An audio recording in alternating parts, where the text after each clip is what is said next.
It is fantastic to be here today. I want to thank everyone for coming on out and listening to me talk about educator compensation, kind of the context, status, and direction. And there's really three takeaways that I want to, or three themes I want to convey in my presentation today. The first is just to set the stage. We spend a lot of money on K-12 public education. We spend a lot of that money on teachers, and the way in which we allocate those resources tends to be incredibly inefficient, and the mechanisms that we use to allocate those dollars to teachers tends to be incredibly rigid. Just to start off with, I'm going to set the stage with what do I mean by we spend a lot of money on education? Coming from a university setting, I would prefer not to offer a multiple choice question here, but I want to ask folks in the audience, during the 2012-13 school year, in 2014 constant dollars, how much money did the United States spend on K-12 public education? And these are in current expenditures, so we're not counting capital outlay, interest on debt, and so forth. Is it A, B, C, or D? On the count of three, I want to hear your responses. 1, 2, 3. But that's pretty good. All right, yes, so we did. We spent about $527 billion on K-12 public education. I see a few people fist bumping back there. I'm glad to elicit so much excitement. From 1920 to 2010, we have had an increase over 5,000 times in the current expenditures for K-12 public schools. Now, this increase may have occurred for a variety of reasons, from everything from the changing demographics of our population, the increase in our population, the changing needs of our students, whatever it may be. I still want to convey the notion that spending has increased dramatically. Another way to think about this is in per pupil expenditure terms. So even though we see this giant increase over time in how much money we have spent on K-12 public education, do we actually see a similar increase in what we're spending per pupil? So let me ask you another question again. How much money did the United States spend on K-12 public education during the 2012-13 school year in 2014 constant dollars? A, B, C, or D? Let me hear the choices. Let me hear the responses again. 1, 2, 3. Okay, you're all wrong. It was 10,763. You have successfully received a 50 on your test. And in my best Carolina blue color that I could find, North Carolina spent about $8,342. I do want to note, though, that Keith, when he came out here, I was very proud of him for wearing Vanderbilt black and gold. I mentioned that to him in the green room a moment ago, and he said it's actually the colors of Best NC, but we like this synergy with Vanderbilt colors. So here we show it again. I show current expenditures is in the black line. The per pupil expenditures is in the red line, which is juxtaposed with, on the right-hand side, y-axis. And then in the Carolina blue, we see the per pupil expenditures for North Carolina as well. In North Carolina, there has been a leveling off in teacher salaries over the past several years, but there has been about a 50% increase in the amount of dollars spent on benefits for educators. There's a great great information packet in your folders today, and some of this information is outlined there. Now, I want to take it one more step further, and let's take an international perspective here. So I'm going to show you annual expenditures per full-time equivalent student for elementary and secondary education students in selected OECD countries, but I'm going to do it by GDP per capita. And so if we just have a simple scatter plot, this is what it looks like. On the y-axis, we have per pupil expenditures. On the x-axis, we have gross domestic product per capita. The OECD average is in the middle there, and the United States is on the right-hand side of the distribution.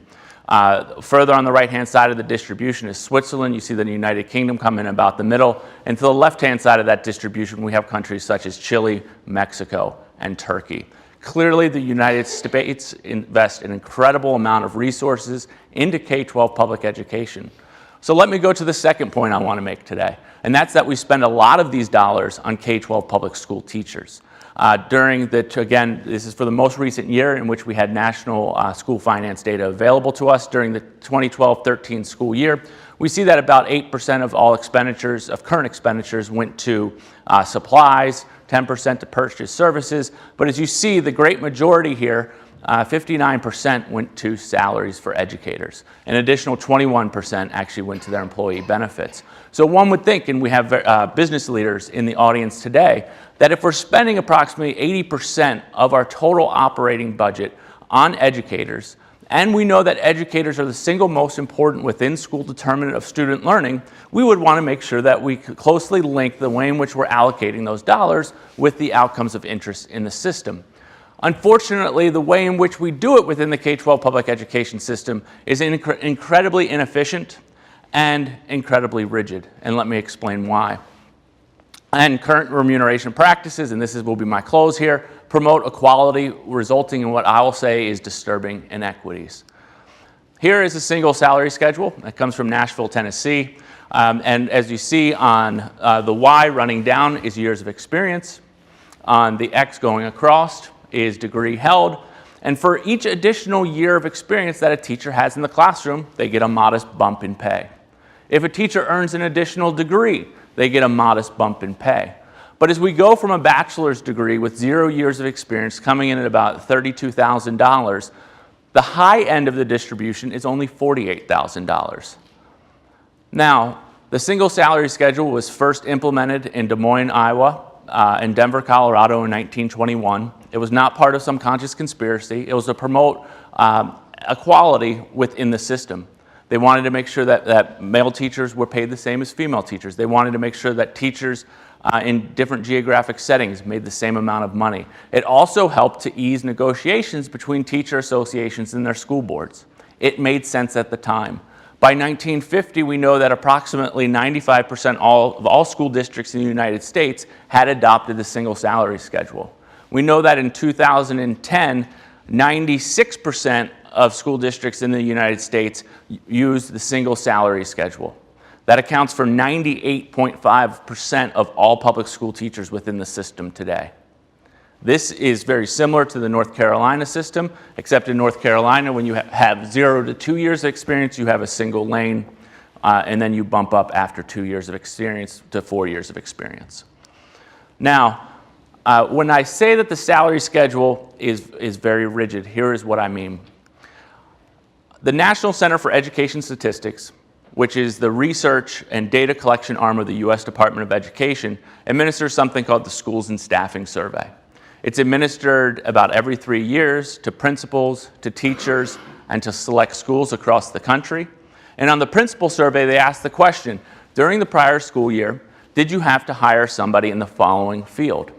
And it lists about 34 different fields: elementary education, math, science, social study, English language arts. If the principal clicks yes, they had to hire a person in that field. They then ask, how difficult was it for you to find that replacement? Was it easy? Was it somewhat difficult? Was it very difficult? Or were you unable to fill that position? When we look at elementary education, where we have the greatest supply of teachers in the United States public school system, we see that given the year 2000 or 2004, anywhere from 67% to 75% of principals respond that it was easy to fill those positions. However, when we look at mathematics, we see a reverse. We see that there's only about 29 to 33% of principals are saying that it was easy to hire, to fill that position. Yet the way in which we're going to compensate these teachers, regardless of the degree that they hold, is going to be exactly the same. As a result of not responding to market conditions, in essence, we're clearing the market on quality. I say that the single salary schedule that we see here is incredibly inefficient because we know that years of experience and degree held is loosely related to the outcomes of interest that we measure in the school system today. Yet we spend 80% of those resources in this way on teachers. Now, there may be a different way. I say that the current system and the current way in which we compensate educators is broken, but we still need to find what that better way may be. There's different types of incentive pay systems that I'm sure many in this room have heard of today. There's pay for performance, there's merit pay, there's knowledge and skill-based pay, there's career ladder systems, and I throw these in the broad bucket of awards based upon predetermined tasks and outcomes. But there's a second type also where we think about hard-to-staff schools, hard-to-staff subjects, recruitment and retention awards, and I put these under the bucket of market-oriented strategies. Now, when we talk about the arguments for or against incentive pay, I want to relate it now directly to the slide I had just showed you. The first type of effect that we see, and this comes from the general personnel economics literature, is that we're going to see a motivational effect. Now, I don't think the term motivational is the best term to use when we're talking about teachers, because I think most teachers are working as hard as they can and are trying to the best of their abilities to teach to their students. However, this is what the literature calls it. And what we mean here is that in an incentive pay system, an educator may try to do something different within their classroom in order to elevate their students' performance and possibly earn some type of reward. It's a behavioral change that we're talking about here. The second type of effect that we talk about is what we call the selection or compositional effect. And what we mean by this is that those who are most likely to be rewarded under the metered activity are those who are most likely to be attracted into the profession. Those are the individuals who are most likely to stay within the profession. And it also sends a strong signal to individuals currently in the system that they need to approach their job differently, or it's potentially that they're not in the correct school setting, or that teaching is not the profession for them. Now, I want to balance this perspective and say there's obviously strong claims against incentive pay systems within the education system. Right? Teaching has a collaborative culture. There's this collegiate ethos that we call it to teaching and learning. And it's possible that an incentive pay system may crowd out some of these intrinsic rewards. It's also that we lack appropriate measures. We may not have the technical capacity. We're asking systems to do things that they have not done in the past, and if we implement these systems, can we actually do it well? And so obviously, and the empirical evidence as well is inconclusive at this point. We're seeing some glimmers of hope with different incentive pay systems, but there isn't an overwhelming body of knowledge saying this is the one way that's going to work. Now I want to go into my third point here, and that is really, why do I argue pay practices promote equality, resulting in disturbing inequities? Well, let's start with a problem that we faced in Tennessee. Highly effective teachers in Tennessee in high priority schools, the bottom 5% of schools in the state, based upon an accountability measure, are 5 times more likely to exit their school system than the average teacher in the average school in the state of Tennessee. A highly effective teacher is going to leave the most disadvantaged school setting in the state at a rate of 5 times of the other schools that we see in our state. So the governor came in and said, I'm going to propose a solution. I'm going to offer a $5,000 retention bonus for the highly effective teacher to return to the same school, a priority school, the following year. And the finding is that we found retention bonuses increased the retention approximately by 23%. We were able to use in academic research what we call a regression discontinuity design, which makes us be able to make causal claims about this particular program by comparing those just over the level 5 threshold, those teachers, to those teachers just below the level 5 threshold, those just not meeting highly effective status, and that's a difference we see. Now, let me go and explain this in a little bit more detail. Here, let's just assume we have a normal distribution of achievement within the state of Tennessee. We know that the average teacher in Tennessee produces 1 year's worth of academic growth. We see the average level 5 teacher in a priority school rates at the 84th percentile of the teacher effectiveness distribution. They're outperforming 83% of all other teachers in the state of Tennessee. And the likely replacement, if that highly effective teacher leaves that priority school, is at the 24th percentile of the achievement distribution. The teacher that is likely to be hired into our most disadvantaged setting ranks at the 24th percentile of the achievement distribution. This is what I mean by promotes disturbing inequities. Let me illustrate it another way as well. And this builds on some of the stuff that Dan Weisberg had shared with us earlier this morning. Here, I take a single cohort of students from my data. I plot their average student achievement in mathematics in 4th grade, 5th grade, 6th grade, 7th, and 8th grade.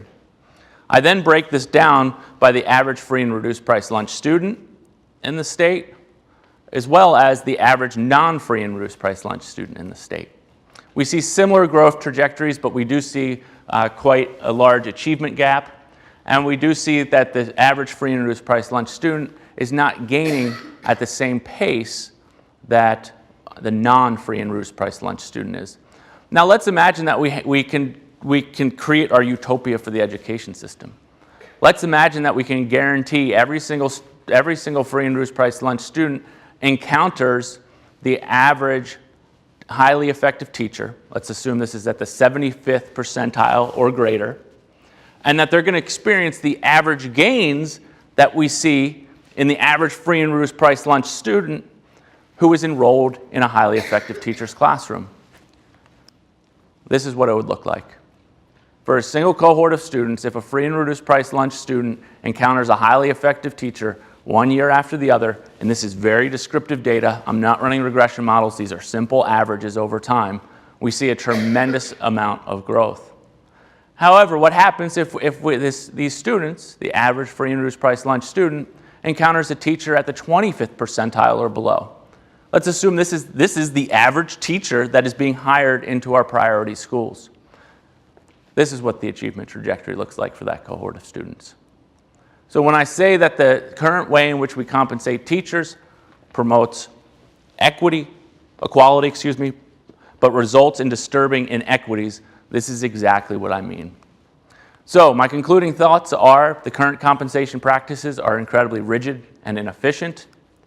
Current compensation practices promote equality, resulting in disturbing inequities.